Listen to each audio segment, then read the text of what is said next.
दोस्तों, हिंदू धर्म में हम सभी रामायण की कथाओं से अच्छी तरह से वंचित हैं। माता सीता, श्री राम और लक्ष्मण जी के वनवास काटने की कहानियां भी हम बचपन से सुनते आ रहे हैं। पर आज हम उन्हीं में से एक ऐसी घटना के बारे में बताएंगे जो आपको सोचने पर मजबूर कर देगी। ऐसे में दोस्तों, हमारे सनातन धर्म ग्रंथों में इस बात का साफ साफ उल्लेख है कि बुरे कर्मों का फल हमेशा बुरा ही मिलता है, फिर चाहे वो इंसान हो या फिर भगवान। और यह तो आप सभी जानते ही हैं कि मर्यादा पुरुषोत्तम श्री राम ने अपनी पत्नी सीता को एक धोबी की बातों में आकर अयोध्या छोड़कर जाने को कह दिया था। लेकिन क्या आपको पता है कि एक समय माता सीता ने बहुत बड़ा पाप किया था, जिसकी सजा के रूप में उन्हें गर्भवती हालत में अपने पति से दूर रहना पड़ा था। माता सीता ने कौन सा पाप किया था और कौन था वो धोबी जिसकी वजह से माता सीता को वन में भटकना पड़ा था? इससे जुड़ी कथा आपको हमारी आज की वीडियो में जानने को मिलेगी। इसीलिए वीडियो काफी इंटरेस्टिंग होने वाली है, इसीलिए इसे बिना स्किप किए एंड तक जरूर देखिएगा। दोस्तों, जिस कथा के बारे में मैं आपको बताने जा रही हूँ उसका उल्लेख आपको रामायण में मिल जाएगा। दरअसल रामायण कई भाषाओं में लिखी गई है। ऐसे में अलग अलग रामायण में कई तरह की दंत कथाएं मिलती हैं और ऐसी ही एक दंत कथा माता सीता से जुड़ी हुई है, जिसके मुताबिक त्रेता युग में मिथिला नगरी में जनक नाम के राजवंश का राज हुआ करता था। जनक राजवंश के एक ही राजा थे, राजा शेर, जो एक बार यज्ञ के लिए जमीन जोत रहे थे। उसी समय जमीन में उन्हें एक छोटी सी कन्या मिली। कन्या के सुंदर नयन नक्श को देखकर राजा बहुत खुश हुए, इसलिए उन्होंने उस कन्या को अपनी पुत्री के रूप में गोद ले लिया और यही कन्या सीता के नाम से जानी गई। जब सीता थोड़ी बड़ी हुई तो एक दिन अपनी सहेलियों के साथ अपने महल के बगीचे में घूम रही थी। तभी अचानक उनकी नजर एक तोते के जोड़े पर पड़ी, जो देखने में बहुत ही ज्यादा खूबसूरत थे। तोते का जोड़ा एक पेड़ पर बैठकर सीता जी के बारे में ही बातें कर रहा था। उनके मुख से अपने भविष्य की चर्चा सुनकर सीता जी को बड़ा आश्चर्य हुआ। कहते हैं कि उनमें से मादा तोता बोल रही थी कि पृथ्वी पर श्री राम नाम से विख्यात एक बड़े सुंदर राजा होंगे और उनकी महारानी का नाम जानकी होगा। श्री राम देवी जानकी के साथ कई वर्षों तक राज करेंगे। धन्य है वो जानकी देवी और धन्य है वो प्रजा जिन्हें प्रभु श्री राम जैसे राजा मिलेंगे। एक साधारण तोते के मुख से अपने भावी पति का नाम सुनकर माता सीता अचंभित हो गई। उन्हें अपने बारे में और जानने की इच्छा जागृत हुई। इसीलिए माता सीता ने अपने महल के पहरेदारों को बोलकर दोनों पक्षियों को पकड़ लिया और फिर दोनों को पुचकारते हुए पूछा, तुम दोनों पक्षियों को भविष्य के बारे में इतना ज्ञान कहाँ से प्राप्त हुआ? तब पक्षियों ने बताया कि इससे पहले हम ऋषि वाल्मीकि के आश्रम में रहते थे, जहाँ रोज राम और सीता के जीवन के बारे में बताया जाता है। इसीलिए हमें उन दोनों के बारे में हर चीज कंठस्थ याद हो गई है। सीता जी ने जब ये सुना तो उन्होंने सोचा कि दोनों पक्षी तो बहुत ही दिव्य है, क्यों ना मैं इन्हें बहला फुसलाकर अपने जीवन से जुड़ी सारी बातें पूछें। यही सोचकर माता सीता दोनों पक्षियों से कहती है कि तुम दोनों बहुत सुंदर हो। देखो, तुम दोनों को डरने की जरूरत नहीं है, मैं तुम्हें कोई नुकसान नहीं पहुंच जाऊंगी। तुम बस मुझे ये बताओ कि राम कौन है और उनका विवाह जानकी से कैसे होगा। तब दोनों पक्षी बताते हैं कि महर्षि वाल्मीकि रामायण नामक एक ग्रंथ लिख रहे हैं, जिसमें उन्होंने बताया है कि महर्षि श्रृंगी के द्वारा किए गए पुत्रेष्ठ यज्ञ से प्रसन्न होकर भगवान विष्णु मानव शरीर धारण करके उनके ज्येष्ठ पुत्र के रूप में जन्म लेंगे, जो कि प्रभु श्री राम होंगे।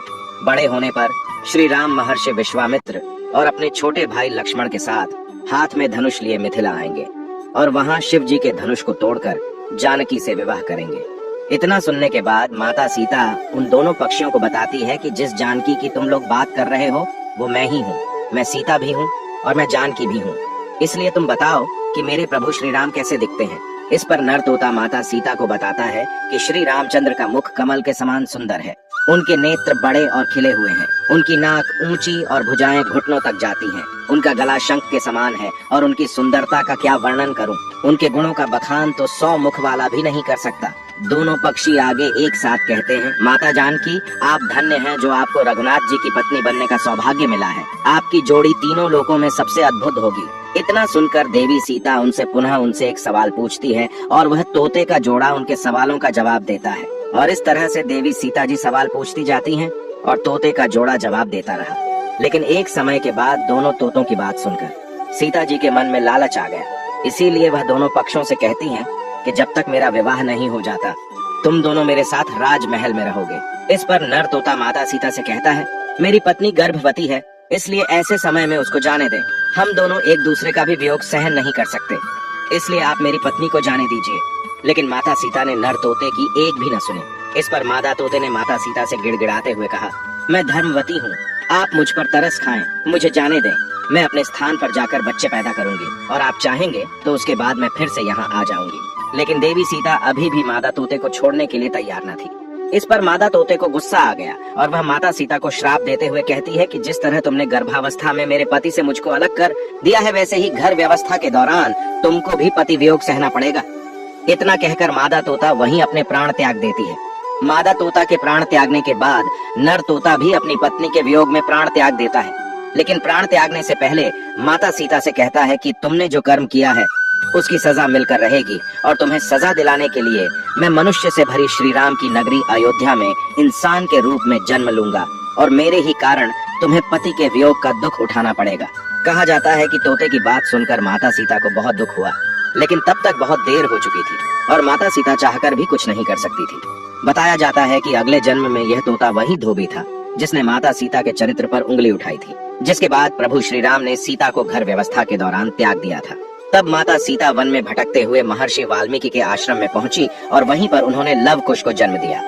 दोस्तों, देवी सीता के वियोग की एक अन्य कथा पुराण में लिखी हुई मिलती है, जिसके मुताबिक एक बार नारद जी को अभिमान हो गया कि कामदेव उनकी तपस्या और ब्रह्मचर्य को भंग नहीं कर सकते। जब उन्होंने यह बात अभिमान में अपने आराध्य देव भगवान विष्णु जी को बताई, तब विष्णु जी ने नारद के घमंड को तोड़ने के लिए एक योजना बनाई और जब नारद मुनि जाने लगे तो उन्हें रास्ते में एक महल दिखाई दिया, जिसके अंदर की राजकुमारी को देखकर नारद जी मोहित हो गए थे। यह सब कुछ भगवान विष्णु की माया थी, लेकिन नारद जी को इसकी खबर न थी।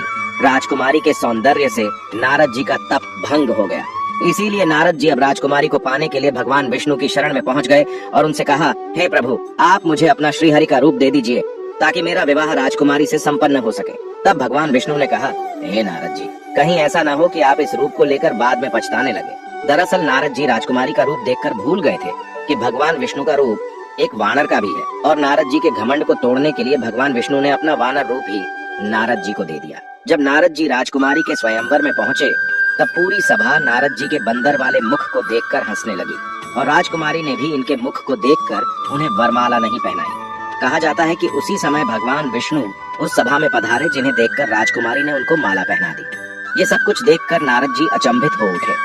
उन्हें समझ नहीं आ रहा था कि क्यों सब लोग उन्हें देखकर हंस रहे हैं। तभी नारद जी को महल के पात्र में पानी दिखाई दिया, जिसमें उन्होंने अपना मुख देखा। पानी में अपना वानर वाला मुख देखकर नारद जी क्रोधित हो गए और क्रोध में उन्होंने भगवान विष्णु को श्राप दे दिया कि जिस तरह आज मैं स्त्री के लिए तड़पा हूँ, आप भी पृथ्वी पर जन्म लेकर स्त्री वियोग का सामना करेंगे। नारद जी के मुख से कठोर शब्दों को सुनकर भगवान विष्णु ने अपनी माया का प्रभाव समाप्त कर दिया। इसके बाद दोस्तों अपनी गलती का एहसास हुआ नारद जी को और उन्होंने क्षमा मांगी और कहा जाता है कि नारद जी के श्राप की वजह से भगवान विष्णु को अपने राम अवतार में माता सीता के वियोग का सामना करना पड़ा। तो दोस्तों, अब आप हमें बताइए कि आपको क्या लगता है किसके श्राप की वजह से माता सीता को प्रभु श्री राम से दूर रहना पड़ा? अपने जवाब हमें कमेंट में दोस्तों जरूर बताइएगा। इसी के साथ आज के वीडियो में बस इतना ही।